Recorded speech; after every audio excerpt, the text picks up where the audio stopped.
All right, adding polynomials. That will be topic of this video. Now, in many ways, it's pretty simple. Just add coefficients of the corresponding degrees. So, like 3x fourth plus 12x cubed plus 7x squared minus 5x plus 2, and then adding minus 8x to the 4th. Well, let's say minus 8x cubed plus 1.5x squared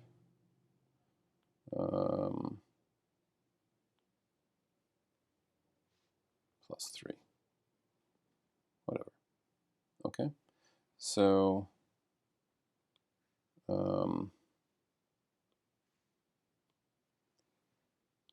basically find the terms with the same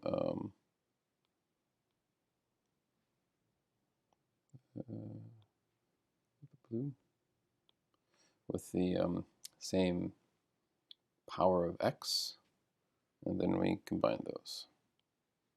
So there was no other x to the 4th power, so we'll just keep that as is. And then we take the x cubed, and it's 12 minus 8 times x cubed. Right, so that's the red terms. 7x squared and 1.5x squared, so that's 7 plus 1.5x squared. And then there was no other x to the 1 power, just the minus 5x. And then finally we have the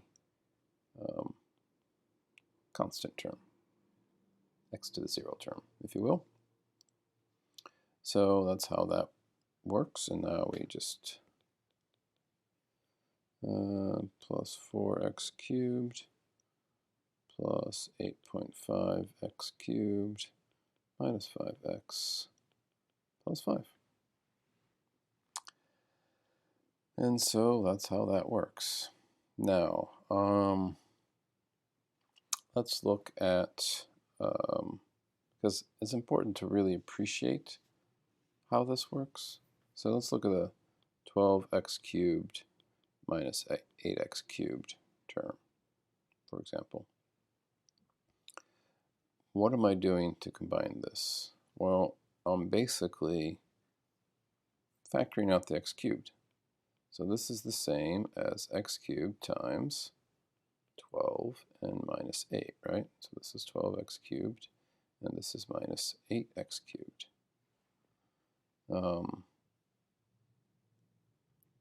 And, 12 and minus 8, that leads to just, I combine those tops. They happen to cancel. You get 4. And so that's 4x cubed, right? Which is just the sum of the coefficients. Okay, I hope that makes sense. Try out some numbers, right? So that's always a good thing. Let's try it for x equals, say, 1. Nice and simple. 0 is not going to get you anywhere. It's just going to be 0. So 12 times 1 minus 8 times 1 is, of course, it's just 12 minus 8 equal to 4, right? All right, let's try x equals 2. So 12 times, so 2 cubed is 8 minus 8 times 8 cubed, 2 cubed, which is 8. Notice that I had the same 2 cubed in both cases, right? And so this is 12 times 8 is 96, and then you do minus 64, and that looks like that's I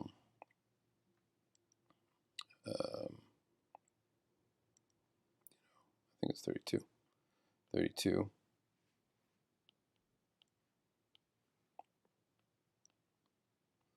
And then 32 is equal to 4 times 8, which is just equal to 4 times 2 cubed, which of course is like 4 times x cubed, right?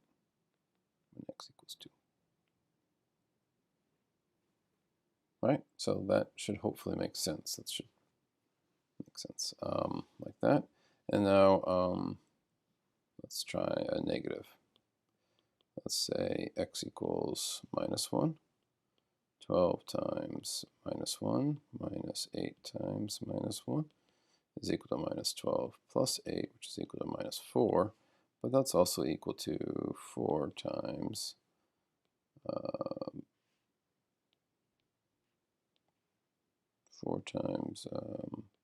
minus 1, which is 4 times x cubed when x equals minus 1. All right. So we want to explore the idea of violating these rules. So, you know, maybe you've got like 4x cubed plus 3x squared, something like that. And you want to do something. Let me just get a nice little red going here. So is this 7x cubed? Is this 7x squared? Is this 7x to the 2.5? Is it 7x to the 5th? You know, am I combining these things in some way like that or some other combination? You know, so the idea is have a hypothesis and then explore it. Now you can try some numbers and see if that all works. That would get kind of tedious. So why don't we just go over to GeoGebra and graph them? If they're the same, the graphs will line up. It's a pro tip there. So what do we want to look at? We're looking at 4x to the cubed plus 3x squared. So that's what we've got, what that looks like, right? And now let's say we did 7x to the cubed. Okay, that's not right. What about 7x squared? Nope. What about 7x to the 2.5?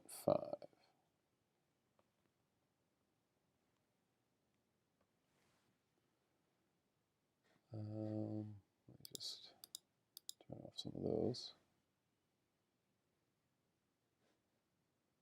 Well, that looked actually not too bad, but when you zoom in, still not right. So, hey, if you had to guess. Kind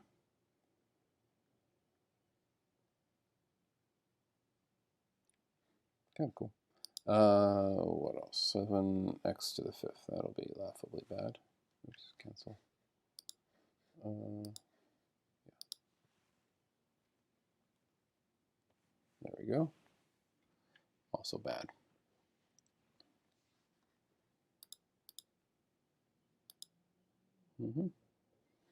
And all of them,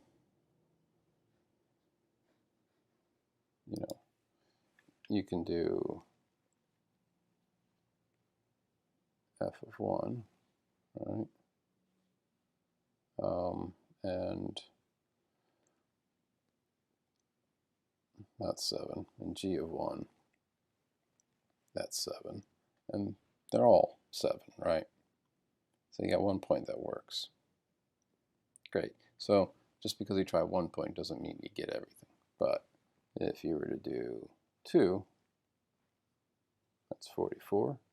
And g of 2 is 2. And what about the one that was close? P of 2. 39.6, right? So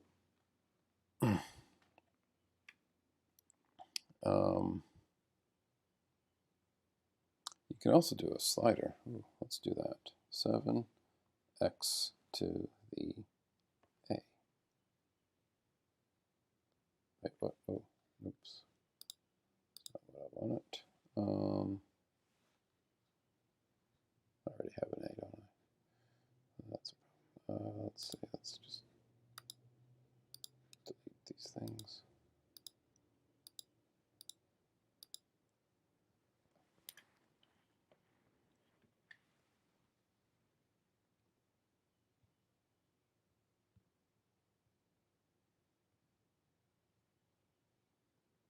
All right. So now let's try creating a slider. 7. Well, let's create two sliders. A times x raised to the b. Create sliders for those. Let's clear out this picture here. So, is there a single monomial a times x to a power that matches this curve? And let's just what? There we go. Slider values. We're just going to go with 0 here. We'll go up to 10, increment 0. Say 0.5. All right. And let's do the same thing for here.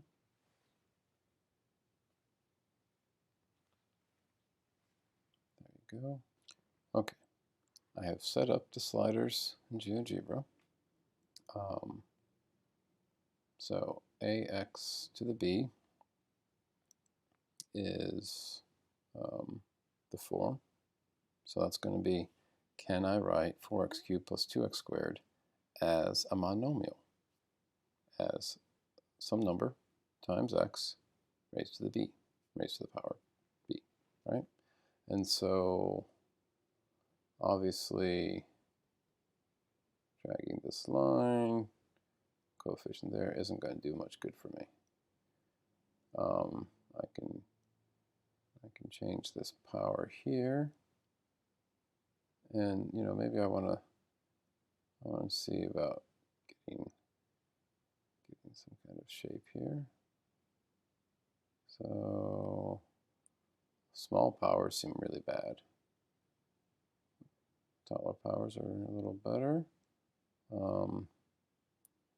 2, that's not so bad. There's got some shape already. And then as I increase the coefficient, oh, it's looking like it's getting pretty good. It's getting really sort of not too bad for some reason. But of course it crosses over there, but can't quite seem to get it. There we go. So 2.75 and coefficient of 9.86 are what happens with this little bit there. So it doesn't look like there's anything that's going to fit, although there's some that are not a bad approximation, perhaps. So like 9 times x to the 2.7. How that comes from 4x cubed plus 3x squared, I don't know. But, and really, I guess it's, if you think about it, you can factor x squared out, 4x plus 3, right? And so the x squared term is, kind of goes along for the ride. So it's really 4x plus cubed that we're trying to do, right? 4x plus 3, which we're trying to do. So we could just look at that, 4x plus 3, right? And now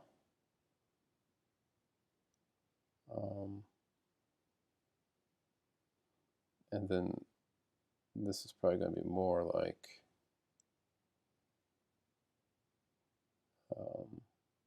lower power. It really looks like I can't even get anything that's even close to that line. Lines are the problem, man. They don't like to bend. And of course it's going through 0. Now I could, of course, add a constant to ax to the b plus c, but then that would just be the 4x plus 3, right? So you can kind of see just from the basic problem here, you've got this line that's going not through the origin, you've got this thing that's going through the origin, and so it's not going to work out terribly well. Anyway, so that's just trying to add two terms together and you get nonsense. So don't do that. If they have different degrees, do not add them. Do not add coefficients of different degree terms.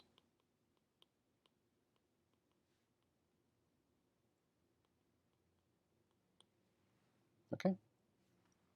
Easy peasy. Just if you've got x to a power, some number, and another term, x to that same power times another term, you can add those coefficients together. Fundamentally, we're using the distributive rule where we're pulling out that same x to the power thing. And then you're left with the coefficients and you can add. If you have two terms with different x powers, they do not combine. Do not add the coefficients. Do not try to do anything to make them one thing. You can factor out the common powers of x. So just as we did in this last problem, you can factor out like the x squared, because we had x cubed and x squared, so you had two x's in both terms, so you can factor out those two x's. Pulls out. And you're left with 4x plus 3. You're always left with some power of x thing plus a constant. If you're not left with that, then they were the if it's just two constants being added together, that's the case of the same degree. If they don't have the same degree, then you can only factor out the number of x's of the lowest power, right? So here, x squared was the lowest power in the 4x cubed plus 3x squared, so you can factor that out.